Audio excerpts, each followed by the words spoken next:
Well, good evening, friends. Father Frank Pavone here, National Director of Priests for Life. Great to have you with us. I want to give you a few updates and then present to you some remarks from President Trump. He's not going to be on with us live. That would be really great. But we are going to have remarks that he gave in an extended address just the other day on this whole election situation. I don't know if you saw the speech. And it was shared on social media. If you didn't see the speech, it is, as he said, one of the most, perhaps the most important speech that he has ever given. And it is a rallying cry for us. It is an outline of why he is so concerned, why we all should be so concerned about what has happened in this election. And it is a path forward for our nation. As I've been saying throughout these days, we have to get to the bottom of what happened no matter how long it takes. There's a limited window of time in which to actually reverse the results of the presidential election. Can they be reversed? The short answer is yes. Are they likely to be reversed? Nobody really knows. But the fact of the matter is it depends on a whole lot of different moving parts. State legislators are having hearings.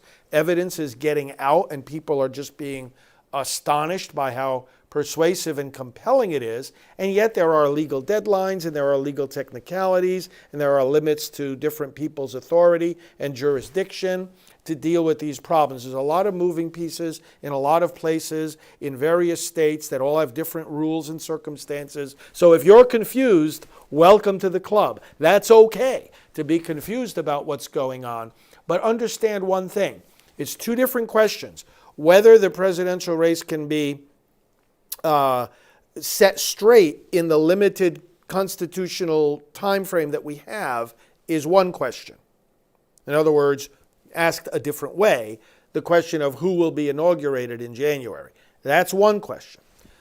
The other question, though, is what happened? And don't we have to get to the bottom of it? I mean, nobody's making this stuff up.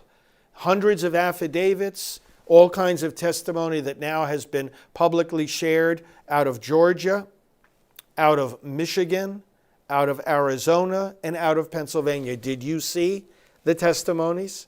The links are right there at prolifevote.com. Watch these hearings. And there's a reason why state legislatures would have hearings. I mean, they don't have time to waste where they're just going to hold a hearing for nothing. They're going to hold a hearing when they believe that this is important enough information to listen to. So remember, there are two different battlefronts on which this battle is being played out. One battlefront is the legislative arena where there are these hearings. Because remember, the state legislatures, they control what happens with elections in a particular state. And they can take action to fix things if it's apparent that a vote is fraudulent. And then, of course, on another front is the courts. Don't be perturbed or discouraged if you hear judges. Of course, the fake news media, fake, dishonest as they are, they're always going to try to take the negative things and blow them all out of proportion and give you deceptive information. For example, most judges on these lower courts rule against these efforts of the Trump administration. So what? That's why there's an appellate process. And each time you hear that a court ruled against the president and his administration, just keep the word in mind, appeal, appeal, appeal. And what is that news report not telling you about the fact that, the campaign is moving up the ladder?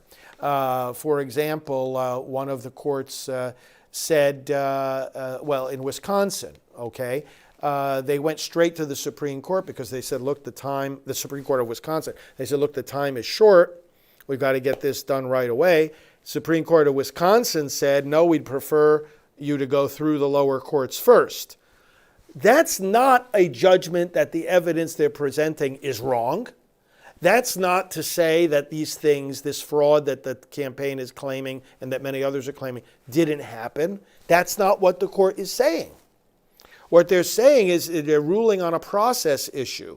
Go through the lower state court first, and then as the evidence is examined at that lower level, you can appeal it back up to us. It's a procedural question.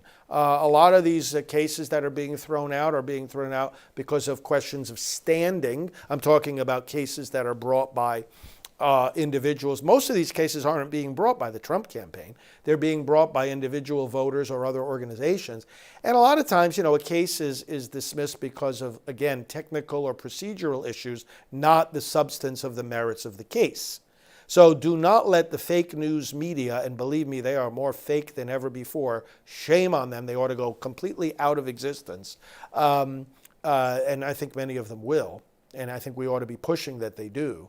Many of these people are trying to make it sound like, oh, well, the president's team has no case. Oh, there is no fraud. Dismissal of a case in a court is a far cry from saying there's no fraud. It's a far cry from saying this evidence has been discredited or this evidence doesn't exist. It might be that the person bringing the evidence doesn't have standing. In other words, when you bring a case to court, you just can't bring to the court any question that you want the court to resolve, nor can you bring to the court an injury that happened to somebody else. To have standing in a court means that you were injured in some fashion.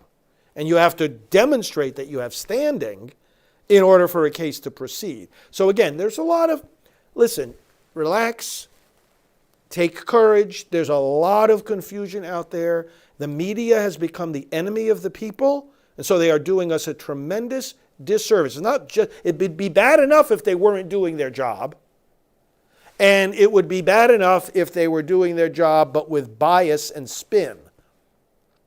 But this is way worse than that. They are outright deceiving the people. And anybody who's concerned about honesty needs to be calling them out for that. I've also issued today a press release in regard to religious leaders across the country. And let me tell you, again, what I said in that release. Where in the world are these religious voices, especially the deceived, deluded ones who supported Biden and support the Democrats, these religious people who support the Democrats? First of all, they're a disgrace to the gospel of Jesus Christ. But the point is, no matter what their political preferences are, as deluded and deceived as they are, where's their concern for honesty and integrity? Do they not care?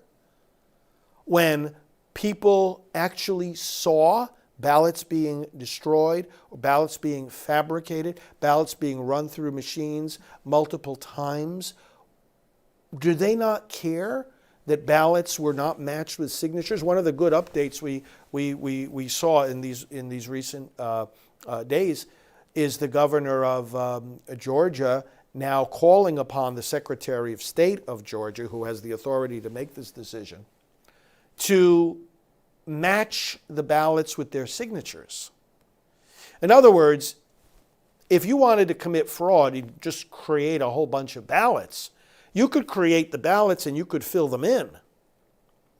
But you can't mimic the signature of real voters who are on the real voter files. So ballots that come in without signatures, the question is, who filled them out?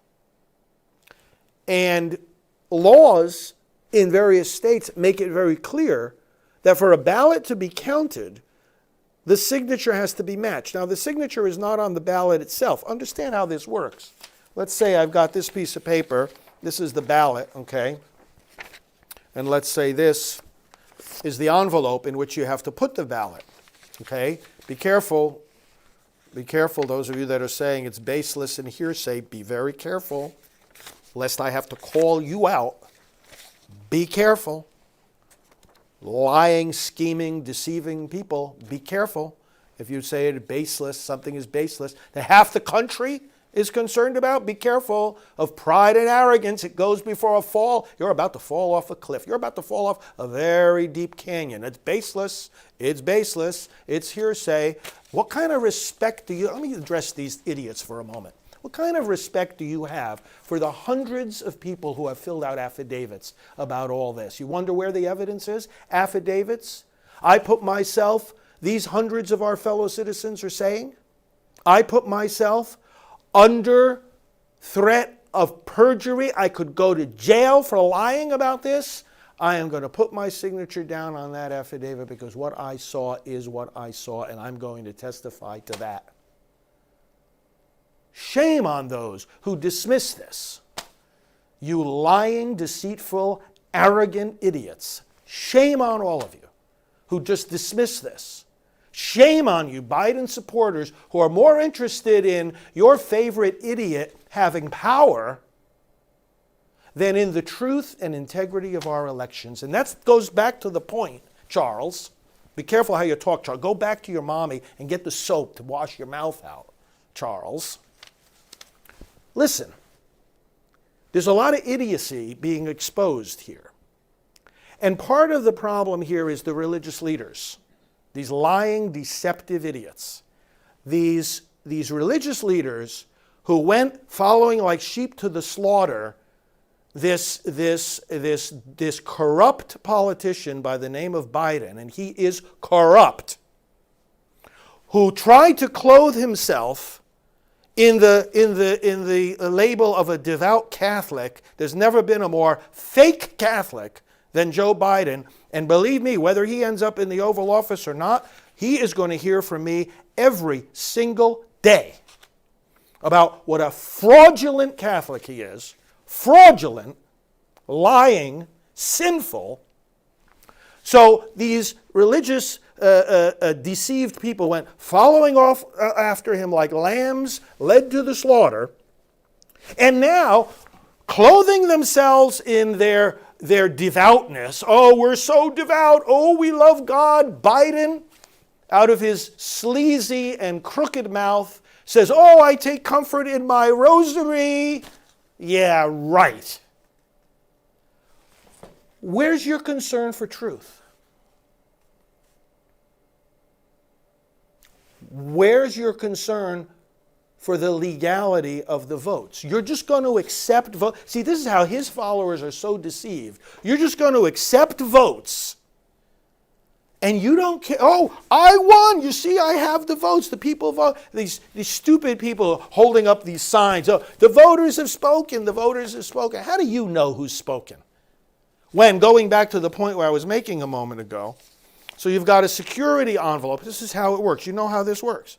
You've got a security envelope, and you've got a ballot. Okay, the ballot is filled out. Okay, the ballot is not signed. It goes in a security envelope, and the envelope gets signed, and information about the voter is put on the outside. Now, this is by law how these ballots are supposed to be filled out. And again, state law governs this, and the laws differ from state to state.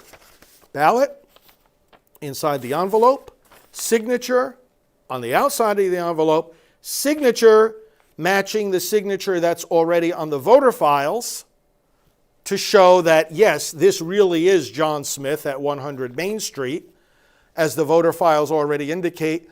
John Smith at 100 Main Street. Yes, the signature matches up. And 100 Main Street is what he put on the envelope. Okay, so apparently we have a real valid ballot issued by John Smith. But, my friends, pay attention to this. What if the ballot is separated from the envelope without making sure there's a signature here, and without making sure the signature here matches up with the signature over here on the voter files? That's what has happened in a lot of these ballots. They were separated, the signatures weren't checked, or they were separated and the signatures weren't matched. So now what's happening is, in Georgia, fortunately, the governor has spoken up and he was saying, listen, So in other words, look, if you have this problem, and most people haven't thought this through. They're too busy, applauding Biden and making believe that this is all just hearsay. Shame on the folks that were saying that a moment ago. Total shame on you. Oh, it's just hearsay, dismissing what half the country is saying. Okay, so but they don't understand. They're too busy saying that stuff to pay any attention to how this actually works and what the actual basis, in fact, of these concerns are. The governor of Georgia is saying, look, we have these situations where the ballot was separated and the signature wasn't verified. So if you just have a recount, this is where you have to be careful not to be led astray by the fake media. They'll say, oh, they recounted the vote in this particular state and it still was a victory for Biden. Yeah, but what did they count? What did they count? Did they just if you have a ballot in here and it's a fake ballot and you don't have the authentic signature of the voter, and this got separated, this ballot got thrown in with all the good ballots, this got thrown over here. Okay, so now you don't know which of the ballots is good and which is bad. If you just recount all those ballots, you're just recounting the fake ballots mixed in with the good ones.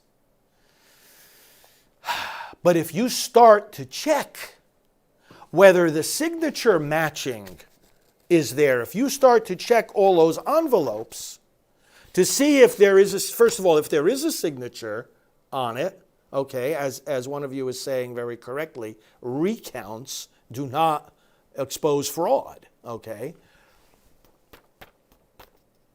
When you start checking the signatures against the voter files, now you're talking. Because now you're going to see how many of these were actually people who were voters and not somebody who just decided to start reproducing ballots that don't represent valid, eligible voters. So this is,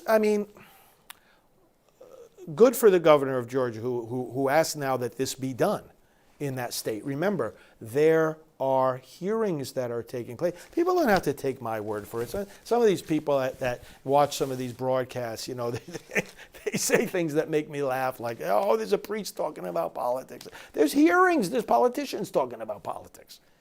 There's hearings going on. Have they not watched? No, they haven't watched. They're too busy out there having Biden parties. They're not paying attention to this. Shame on them. They claim to love the country. They don't love the country. They love themselves. So the point is, I've been calling on religious leaders in my press release earlier today, and I said, where are your voices against lying? Aren't you, religious people, aren't you supposed to be speaking up for morality? Why aren't you coming out and saying that if there was fraud, listen, look, here's the Bible. Okay, so these religious leaders that support Biden and the Democrats, here's the Bible, friends. What does it say about fraud in here? Oh, what does it say about deception in here? Should it be tolerated? Does God like it? God likes lying, right? God likes inventing a ballot for a fake person. He loves that, right? He loves deception and fraud, right?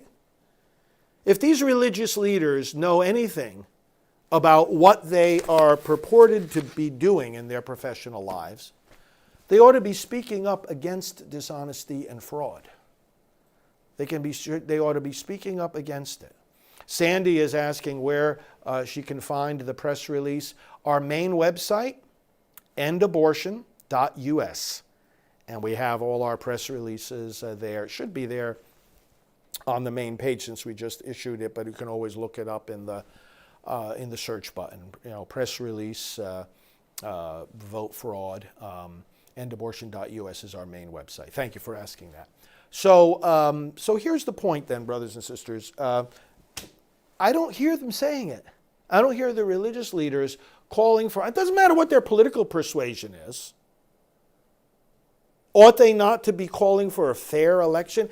And isn't it the right thing to do when half the country is convinced that there was fraud in this election? Isn't it the right thing to do to look into it?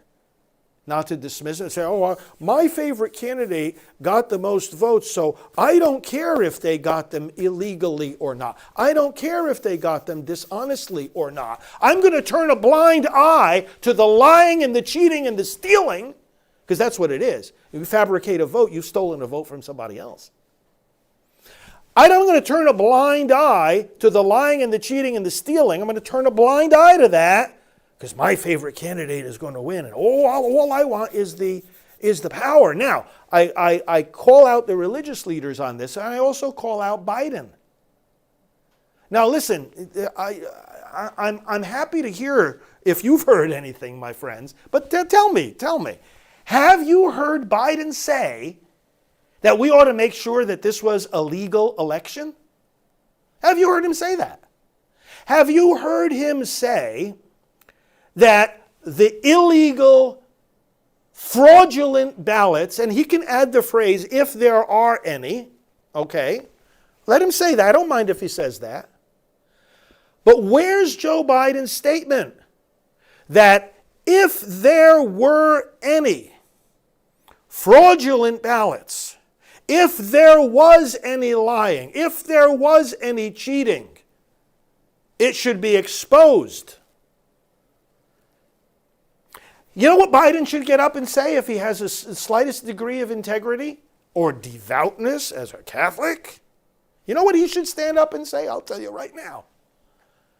If anyone out there made up a ballot for me, here's what Biden ought to say. If anyone out there duplicated a ballot for me, if anyone out there filled in a ballot for somebody else for me, if anyone out there ran a ballot through the machine more than once for me, I don't want that vote. Now that's what a man of integrity would say. If the vote was a fraud, I don't want it. I don't want Jocelyn Avila. Do you want, if Jocelyn ran, I'm looking at these comments here, forgive me for being distracted. If Jocelyn ran for office, tell us, Jocelyn, you're speaking your mind. She says I'm a fake priest. What if I say you're a fake viewer? How would you like that? I could say that just as easily as what you're saying. But if you were running for office, would you have the integrity to stand up? Chuy Diaz, what about you? You call me a liar, I could call you a liar too. It works both ways. You see how superficial and ridiculous this is? Let's engage in some intellectual substance here, okay? And answer my question. If you were running for office, wouldn't you stand up and say, hey, listen, I don't want any false votes. I want to win this election fair and square, because if I'm going to be the president of the United States, it's my duty to enforce the laws of the United States. Think about this again. Here's what they got, thank you. The comments are going so fast. Well, one of you was talking about me being a patriot. Thank you. You are also, and I appreciate that. But let's talk about some intellectual substance here. If a person is running for public office as president, Roxanne is your name. Thank you, Roxanne Bailey. If a person is running for president of the United States, their top responsibility is the enforcement of the laws of the country. Think about this for a moment.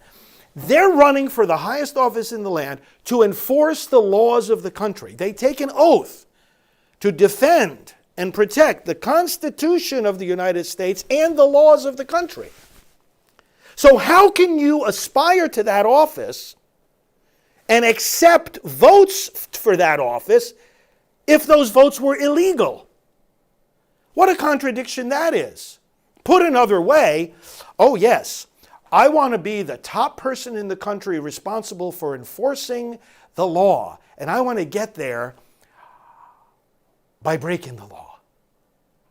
Not that he is breaking the law himself, but he's accepting votes from people who cast them fraudulently. Now, what do I mean by casting them fraudulently or illegally? Not that the voter did anything illegal.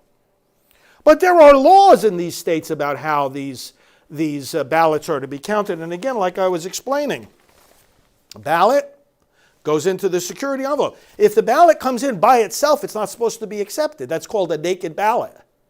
You got to study the state laws that govern these things.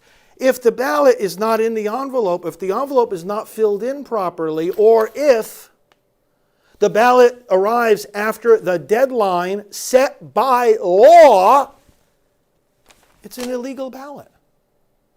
So tell me, Mr. Biden, tell me, supporters of Biden, should a man be elected to the office, highest office in the land, for enforcing the laws of the land by accepting votes that are contrary to the law of the land?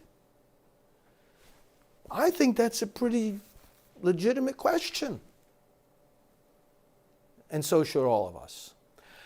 Well, listen, friends, I want to show you what the president said the other day, and I'm just going to leave you with, he talks for about 45 minutes. If you haven't seen this speech, it's really, really great. And I want to invite you to see it, to share it, to be encouraged by it, to pass along the information that is in it, and to continue to challenge your fellow citizens to stand up for honesty and integrity in our elections. That's all we're trying to say. Thank you for all the positive and encouraging comments, Phil and others, and Zachary and all of you. Great to be with you. Let me turn you now over to the greatest president that we've ever had. And hopefully, please God, that we will continue to have for 4 more years, President Donald Trump. Thank you. This may be the most important speech I've ever made. I want to provide an update on our ongoing efforts to expose the tremendous voter fraud and irregularities which took place during the ridiculously long November 3rd elections. We used to have what was called Election Day. Now we have election days, weeks and months, and lots of bad things happened during this ridiculous period of time, especially when you have to prove almost nothing to exercise our greatest privilege, the right to vote. As president, I have no higher duty than to defend the laws and the Constitution of the United States. That is why I am determined to protect our election system, which is now under coordinated assault and siege. For months leading up to the presidential election, we were warned that we should not declare a premature victory. We were told repeatedly that it would take weeks, if not months, to determine the winner, to count the absentee ballots, and to verify the results. My opponent was told to stay away from the election. Don't campaign. We don't need you. We've got it. This election is done. In fact, they were acting like they already knew what the outcome was going to be. They had it covered, and perhaps they did, very sadly for our country. It was all very, very strange. Within days after the election, we witnessed an orchestrated effort to anoint a winner, even while many key states were still being counted. The constitutional process must be allowed to continue. We are going to defend the honesty of the vote by ensuring that every legal ballot is counted and that no illegal ballot is counted. This is not just about honoring the votes of 74 million Americans who voted for me. It's about ensuring that Americans can have faith in this election and in all future elections. Today, I will detail some of the shocking irregularities, abuses, and fraud that have been revealed in recent weeks. But before laying out just a small portion of the evidence we have uncovered, and we have so much evidence, I want to explain the corrupt mail-in balloting scheme that Democrats systematically put into place that allowed voting to be altered, especially in swing states, which they had to win.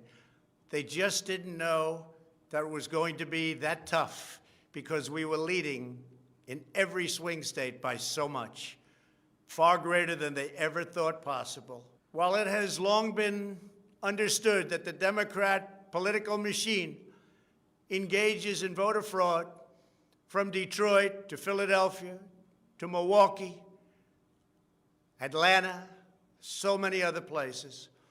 What changed this year was the Democrat Party's relentless push to print and mail out tens of millions of ballots sent to unknown recipients with virtually no safeguards of any kind.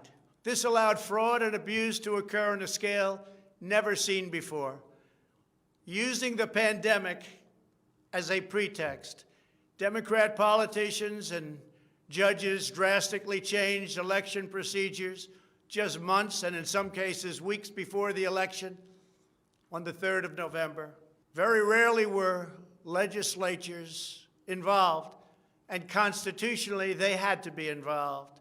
But very, very rarely, and you'll see that as we continue to file our suits, it's constitutionally absolutely incorrect what took place, even from a legal standpoint. Many states, such as Nevada and California, sent millions of live ballots to every person on their voter rolls, whether those individuals had requested ballots or not, whether they were dead or alive.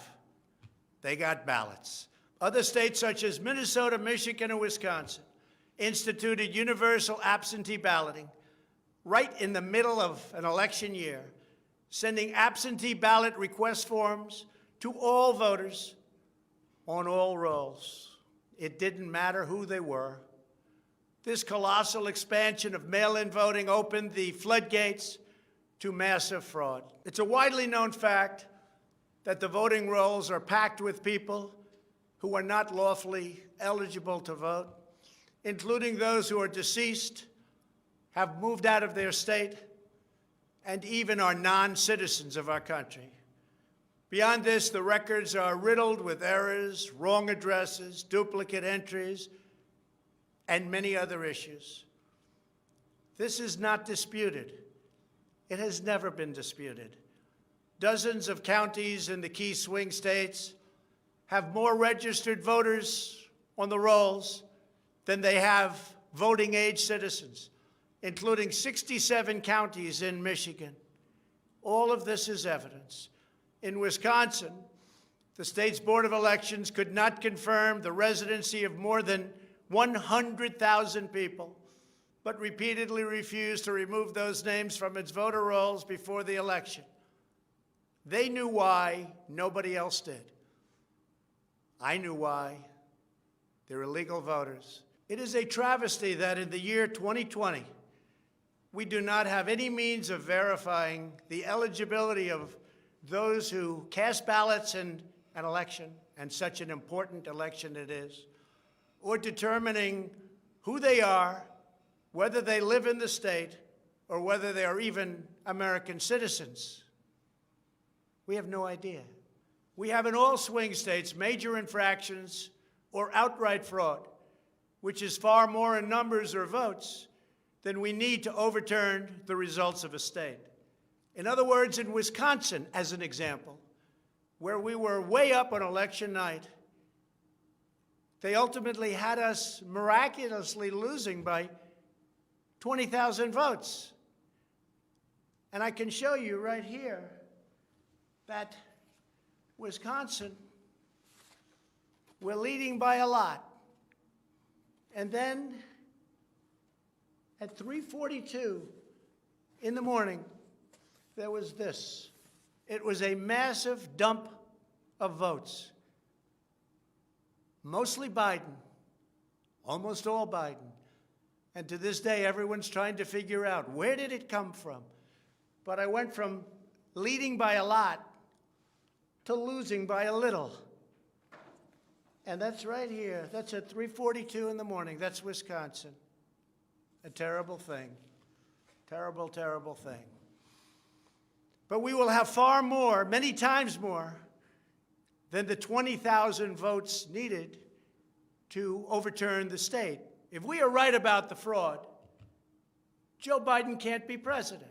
We're talking about hundreds of thousands of votes.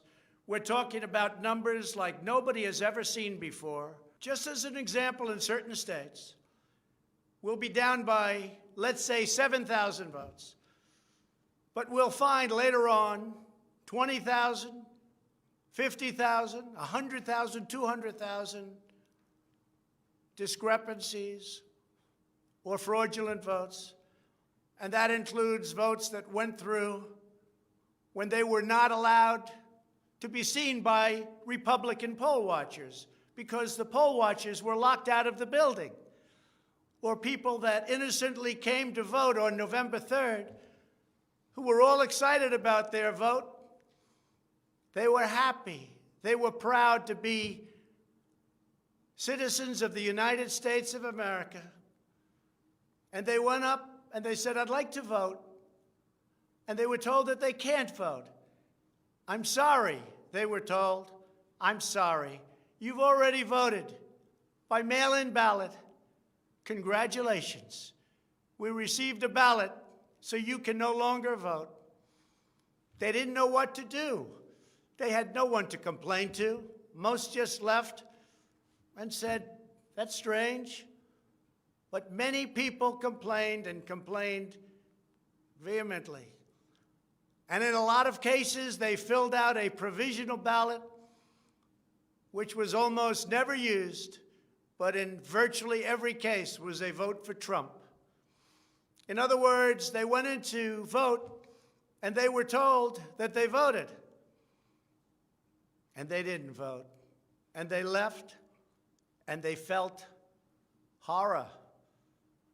And they lost respect for our system. And this happened tens of thousands of times all over the country. That's how desperate the Democrats were. They would fill out ballots of people not even knowing if these people were going to show up. And when they did show up, they said, "Sorry, you've already voted." And on top of everything else, we have a company that's very suspect. Its name is Dominion. With the turn of a dial or the change of a chip, you can press a button for Trump and the vote goes to Biden. What kind of a system is this? We have to go to paper. Maybe it takes longer, but the only secure system is paper. Not these systems that nobody understands, including, in many cases, the people that run them, although unfortunately, I think they understand them far too well. In one Michigan county, as an example, that used Dominion systems, they found that nearly 6,000 votes had been wrongly switched from Trump to Biden. And this is just the tip of the iceberg. This is what we caught. How many didn't we catch? Are there hundreds of other examples throughout the country? Are there thousands? We just got lucky, and they called it a glitch. But we found numerous glitches that evening. 96% of the company's political donations went to Democrats, not surprisingly. And frankly, when you look at who's running the company, who's in charge, who owns it, which we don't know, where are the votes counted, which we think are counted in foreign countries, not in the United States, Dominion is a disaster. Election authorities in Texas have repeatedly blocked the deployment of Dominion systems due to concerns about security vulnerabilities and the potential for errors and outright fraud. Every district that uses Dominion systems must be carefully monitored and carefully investigated, but not only for the future. Right now, we're worried about the present and what went on with an election that we won without question. Under my lead, the Republicans won almost every state house in the United States, which they weren't expected to do.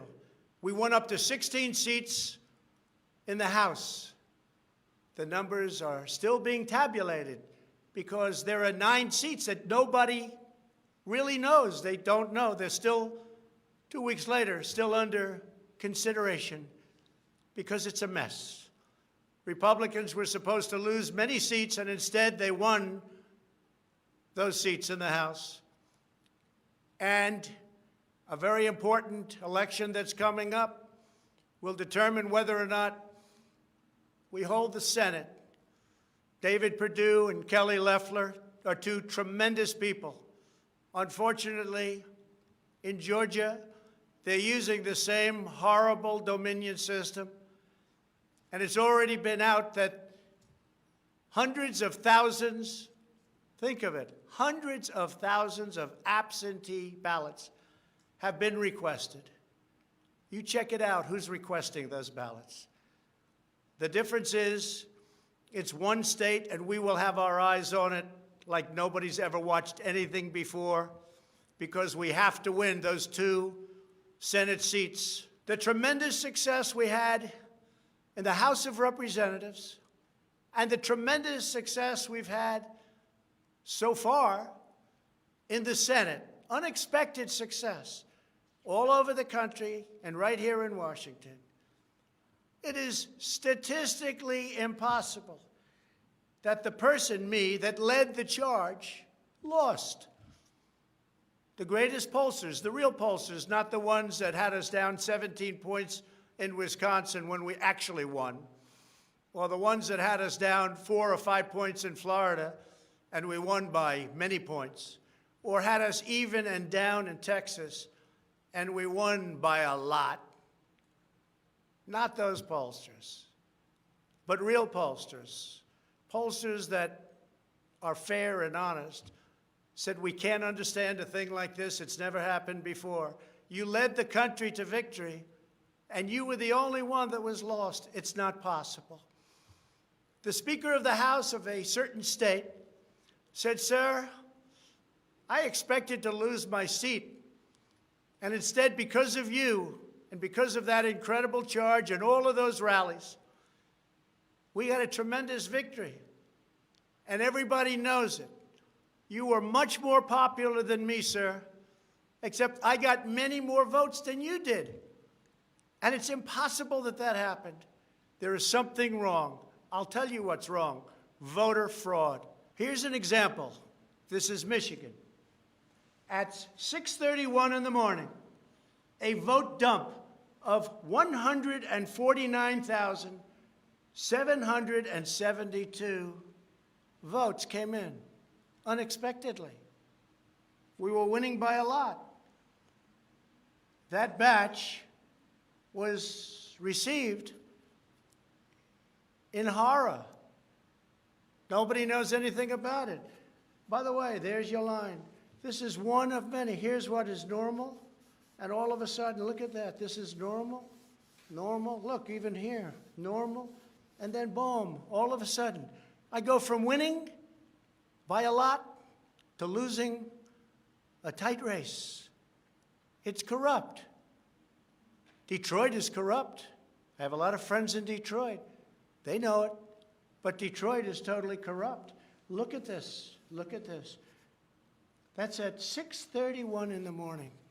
Unexpectedly came in.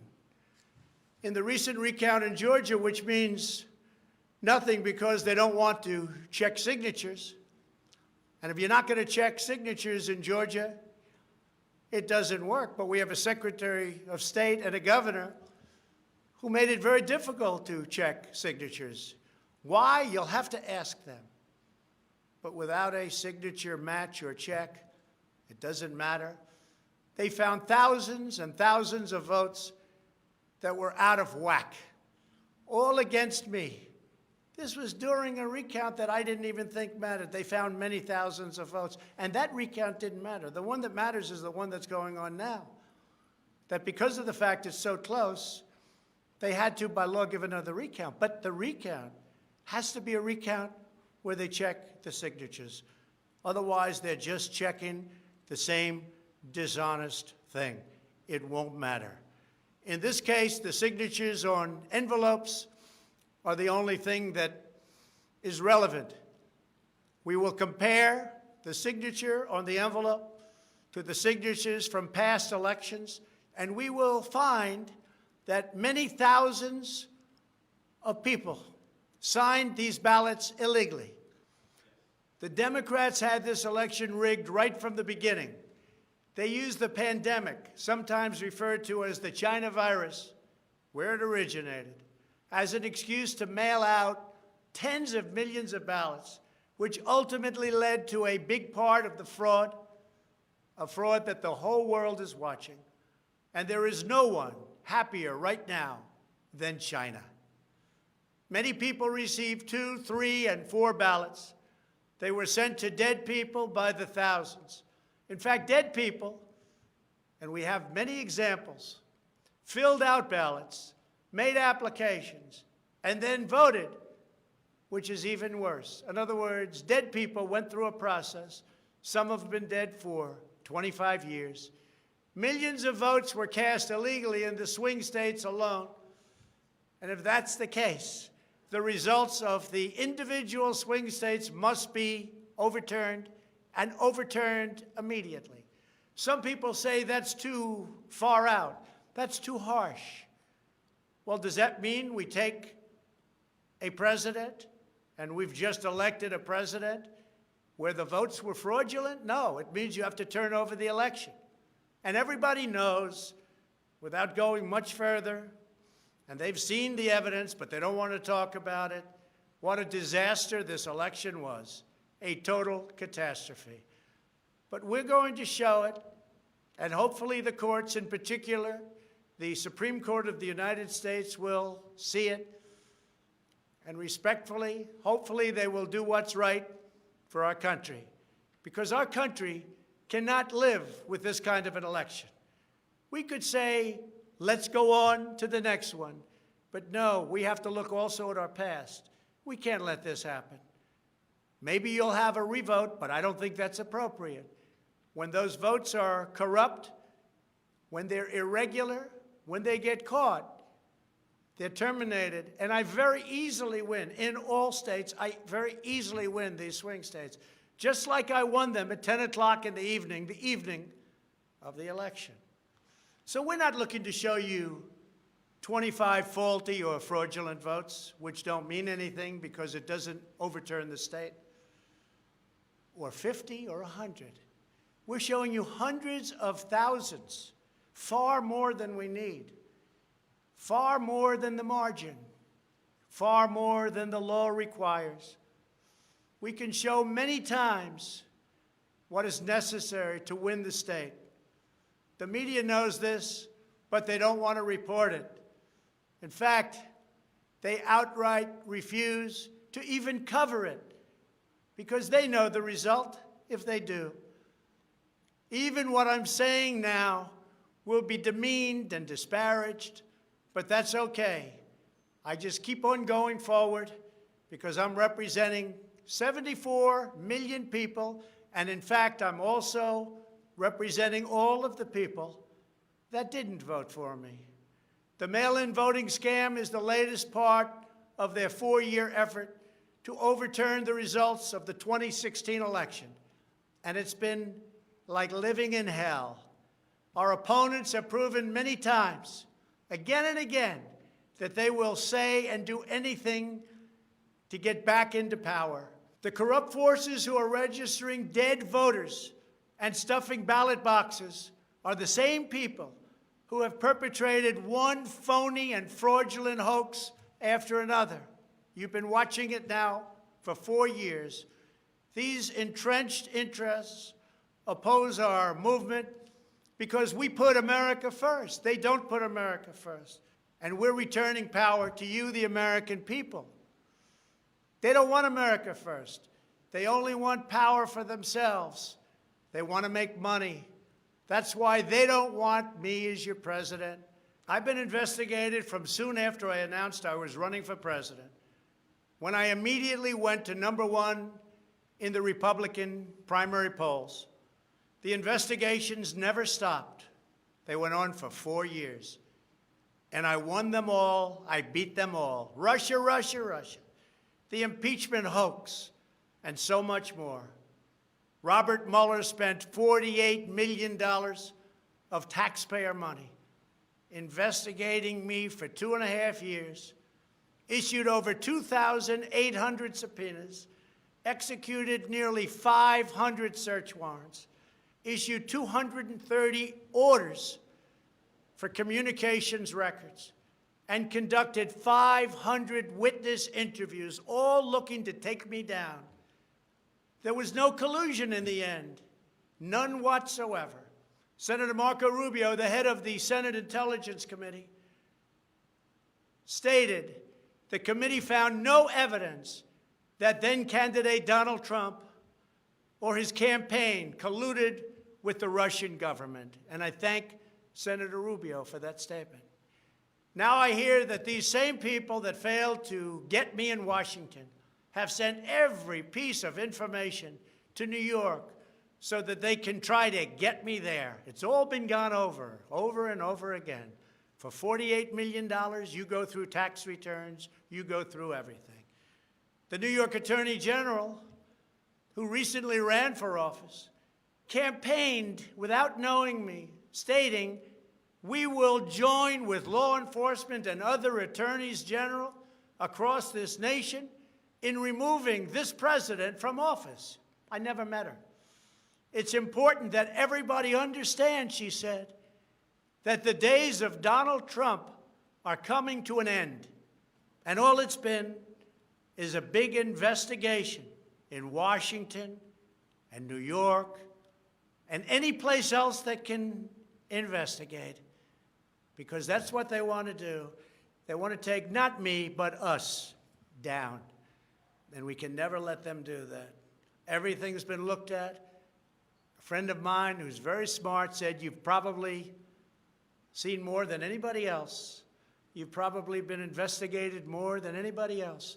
And for you to come out with a clean bill of health makes you probably the cleanest person in this country." Some people in this administration, but fortunately not all, have been beaten down and disparaged. They just disappeared. Nobody knows what happened to them. Why aren't they active? Why aren't they involved? There's so much to be involved in. The corruption is so rampant. They just couldn't take it anymore. They were threatened by Democrats with impeachment, and horrible things were said about them, and they're good people.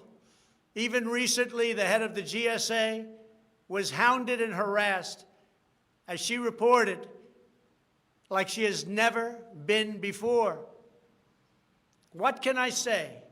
We caught Comey cold. We caught McCabe cold. We caught them all. We're still waiting for a report from a man named Durham, who I have never spoken to and I have never met. They can go after me before the election as much as they want. But unfortunately, Mr. Durham didn't want to go after these people or have anything to do with going after them before the election. So who knows if he is ever going to even do a report. But if you look at the lies and the leaks and the illegal acts and behavior done by so many people in their desire to hurt the President of the United States, something should happen. The hardest thing I have to do is explain why nothing is happening with all of these people that got caught spying on my campaign. It's never happened before, and it should never happen again to a president of the United States. All you have to do is watch the hearings and see for yourself. The evidence is overwhelming. The fraud that we've collected in recent weeks is overwhelming, having to do with our election. Everyone is saying, wow, the evidence is overwhelming when they get to see it. But really, it's too late to change the course of an election. It's too late to change the outcome. In fact, there is still plenty of time to certify the correct winner of the election. And that's what we're fighting to do.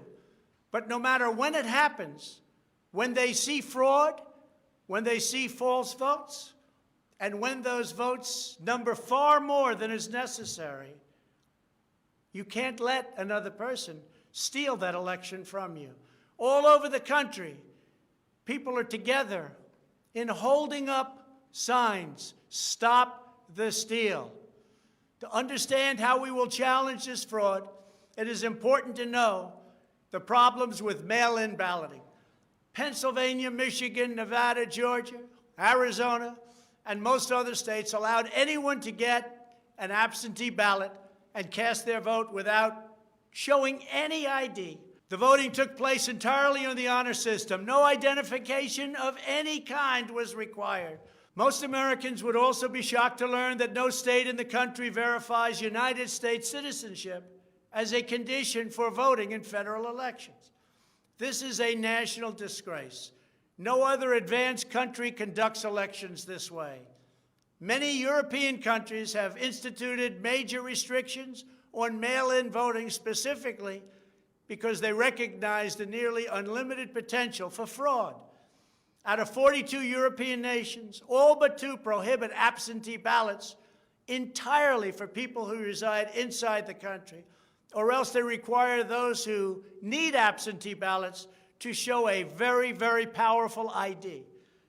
Throughout the Democrat effort to dramatically expand mail-in voting, the Democrat Party leaders were also feverishly working to block measures designed to protect against fraud, such as signature verification, residency verification, or voter ID. And citizenship confirmation was almost unthought of that we should ask for it. Can you believe this? These are not the actions of people who want fair elections. These are the actions of people who want to steal elections, who are willing to create fraud. The only conceivable reason why you would block common sense measures to verify legal eligibility for voting is you are trying to encourage, enable, solicit, or carry out fraud. It is important for Americans to understand that these destructive changes to our election laws were not a necessary response to the pandemic. The pandemic simply gave the Democrats an excuse to do what they have been trying to do for many, many years. In fact, the very first bill that House Democrats introduced when Nancy Pelosi became Speaker was an attempt to mandate universal mail-in voting and eliminate measures such as voter ID, which is so necessary. Dramatically eroding the integrity of our elections was the Democrats' #1 priority for a simple reason. They wanted to steal the 2020 presidential election. All of the Democrat efforts to expand mail-in balloting laid the groundwork for the systematic and pervasive fraud that occurred in this election.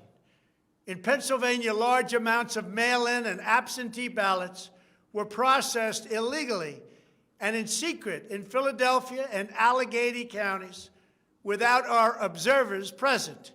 They were not allowed to be present. In fact, they weren't even allowed in the same room. They were thrown out of the building, and they looked from outside in, but they had no way of even seeing because there were no windows, and the windows that were there were boarded up. Democrats even went to the Pennsylvania Supreme Court to block observers from receiving access. There is only one possible reason that the corrupt Democrat political machine would oppose transparency during the vote counting. It's because they know they are hiding illegal activity. It's very simple. This is an egregious, inexcusable, and irreversible harm that stains the entire election.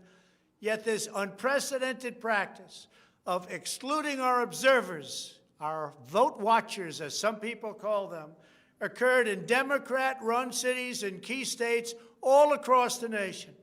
Here are just some of the additional facts that we've uncovered. Many voters all across Pennsylvania received 2 ballots in the mail, and many others received mail-in ballots for which they never applied. So many got ballots, they didn't even know what they were for. And again, so many received more than 1 ballot, in some cases more than 2 ballots. And they happened to be, for the most part, Democrats.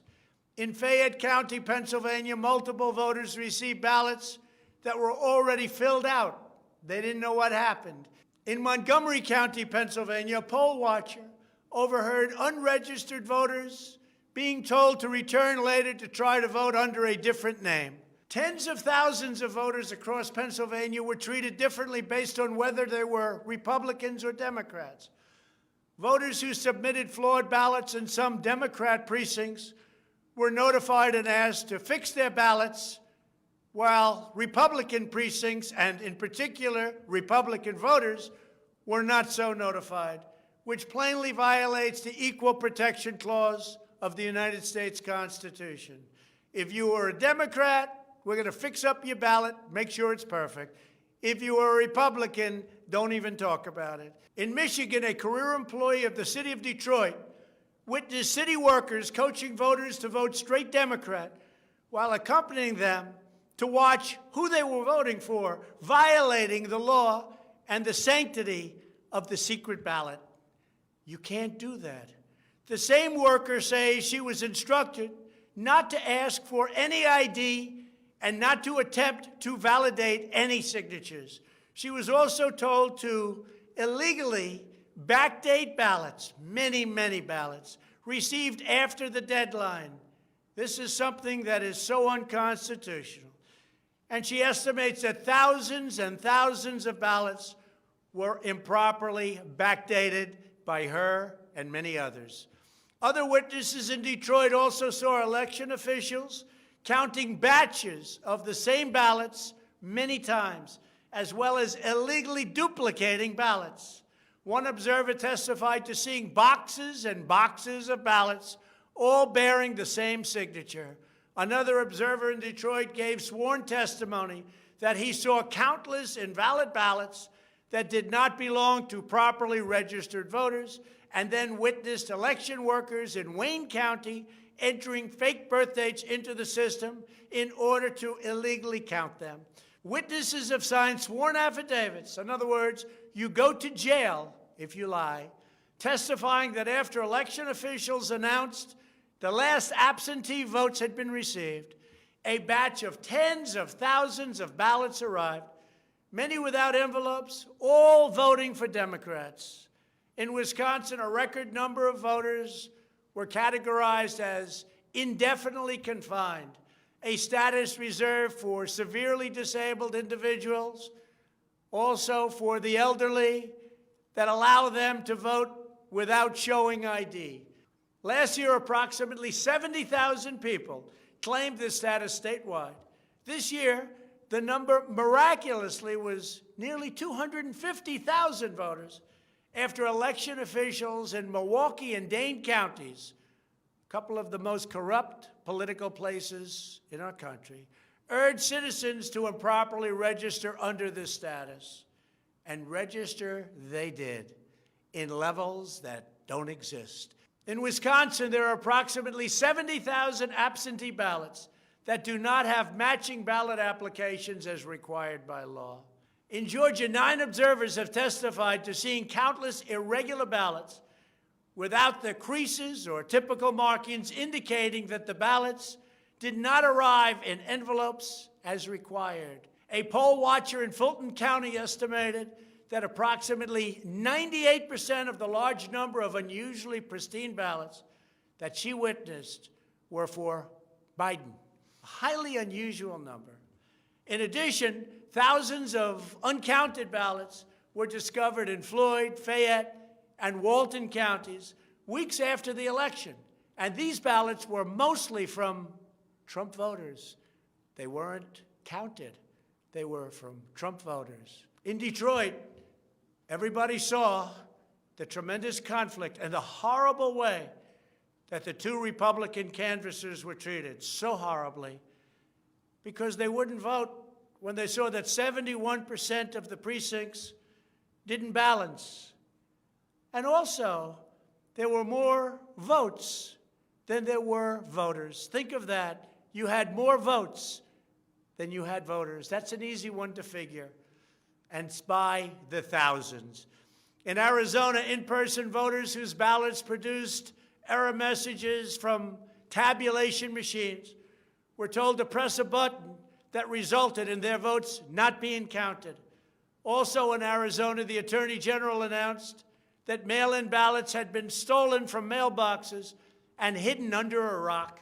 In Clark County, Nevada, where most of the state's voters reside, the standards for matching a signature using the signature verification machine were intentionally lowered to allow large numbers of ballots to be counted that otherwise would never have passed muster.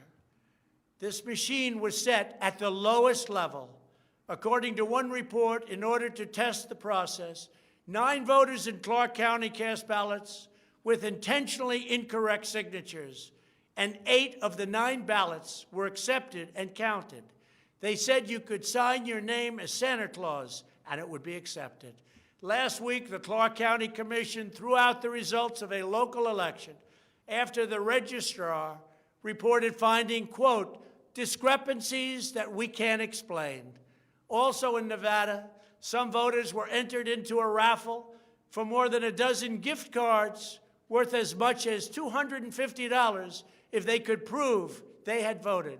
This took place on Indian reservations. One of the most significant indications of widespread fraud is the extraordinarily low rejection rates for mail-in ballots in many key states. These are the states that I had to win. In swing state after swing state, the number of ballots rejected has been dramatically lower than what would have been expected based on prior experience. That means years and years of voting. In Georgia, just 0.2%, that's substantially less than 1%, of mail-in ballots have been rejected. In other words, almost none have been rejected. They took everything. Nothing was rejected practically, compared to 6.4% in 2016. And there are those that think that 6.4 was a low number. So think of it. Almost none were rejected. And the previous election, 6.4% were rejected. We have seen similar declines in Pennsylvania, Nevada, and Michigan. Ballots weren't rejected, especially if they happen to be in Democrat areas. These irregularities are inexplicable unless there is a deliberate effort to accept ineligible ballots or fraudulent ballots. In Pennsylvania, the Secretary of State and the state Supreme Court, in essence, abolished signature verification requirements just weeks prior to the election in violation of state law. You're not allowed to do that. It has to be approved by the legislature. A judge can't do it, a state can't do it, an official can't do it. The only one that can do it is the legislature. The reason for this is clear. They were not verifying signatures because they know the ballots have not been filled out by the voters in whose names they were cast. In other words, people filled them out that had nothing to do with the names on the ballot. A simple recount of the ballots under these circumstances only compounds the fraud. The only way to determine whether there was an honest vote is to conduct a full review of the envelopes in the relevant states. You will find that many of them, tens of thousands, have fraudulent signatures. A full forensic audit is required to ensure that only legal ballots from lawfully registered voters that were properly cast are included in the final count. This election is about great voter fraud, fraud that has never been seen like this before. It's about poll watchers who were not allowed to watch. So illegal. It's about ballots that poured in, and nobody but a few knew where they came from, but they were counted, and they weren't for me. It's about big leads on election night, tremendous leads, leads where I was being congratulated for a decisive, easy victory, and all of a sudden, by morning or a couple of days later, those leads rapidly evaporated. It's about numbers of ballots that were sent that nobody knew where they came from. It's about machinery that was defective, machinery that was stopped during certain parts of the evening, miraculously to open with more votes. It was about many other things, but above all, it was about fraud. This election was rigged. Everybody knows it. I don't mind if I lose an election, but I want to lose an election fair and square. What I don't want to do is have it stolen from the American people. That's what we're fighting for, and we have no choice to be doing that. We already have the proof, we already have the evidence, and it's very clear. Many people in the media and even judges so far have refused to accept it. They know it's true. They know it's there. They know who won the election. But they refuse to say, you're right. Our country needs somebody to say you're right. Ultimately, I am prepared to accept any accurate election result. And I hope that Joe Biden is as well. But we already have the proof. We already have tens of thousands of ballots more than we need to overturn all of these states that we're talking about. This is an election for the highest office in the greatest country in the history of the world. Every reasonable American should be able to agree, based on what we have already documented, that we need a systematic analysis of the mail-in ballots to review the envelopes. It's about the signature.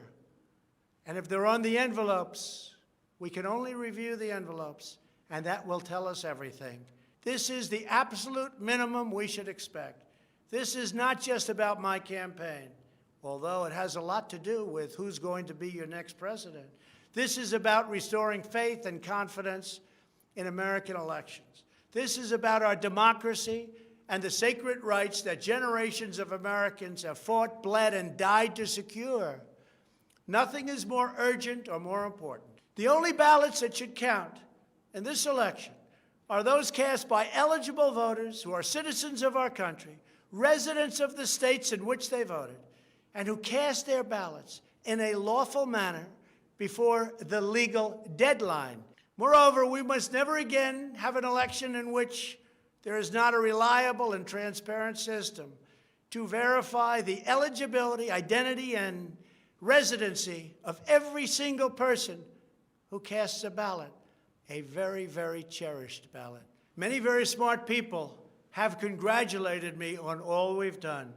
The biggest tax cuts in history, regulation cuts, the biggest in history. We rebuilt our military. We took care of our vets like never before. Space Force, and so much more. But then they went on to say, as big and as important as these events were, the single greatest achievement in your presidency will be exactly what you're doing right now, voter integrity for our nation.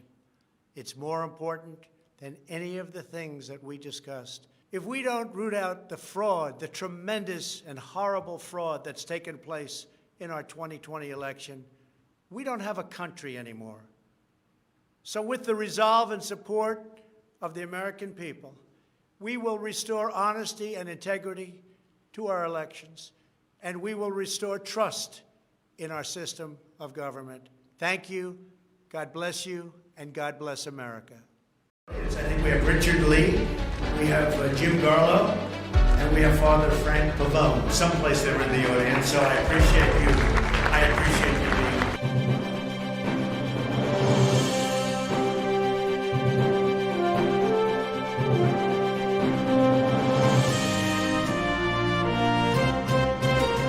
Follow him, Father Frank Pavone, Fr. Frank Pavone, on Twitter. He is the National Director of Priests for Life. Please go to priestsforlife.org.